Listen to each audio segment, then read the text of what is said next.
ديريكت. انا في جمعيه الخروب ما زلت نسال دراهم، بصح انا بعد مسامحهم وما نشارحهمش وما عندي ما ندير بهم، لانه ناس رجال. رجال. هذا حسن ميليه في الموسم. شوف الناس يخليوا لك واحد الاثر هذا هو الاثر اللي الاثر هذا هو اللي يخليك تتعامل مع الرجال. انا في مدينه الخروب وفي جمعيه الخروب كنت هداف الفريق. عملت حادث مرور اسبوع وانا في المستشفى بالسياره تاعي. من بعد كي عاودت ريبرونيت ديفيسيلمون، ماشي سهله.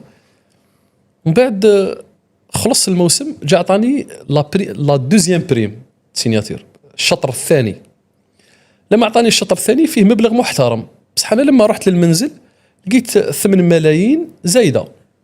8 ملايين زايده. عاودت اتصلت به قلت له الرئيس زدتني 8 ملايين. قال لي هذه تاعك، الماتش اللي راطيته كي درت اكسيدون، رانا ربحنا في الفريق الفلاني، راهي لا بريم تاعك. باسكو على بالو بليكم ما درتش اكسيدون كنت نلعب المقابله هذيك. هذا الانسان اللي يعطيك بريم عندها 3 موا و 2 موا، عاودت معاه العام اللي وراها، عاودت معاه عينيا مغمضين، عطاني ستيلو، قلت له هات ستيلو. قال لي تقرا، قلت له واش نقرا هذا ربي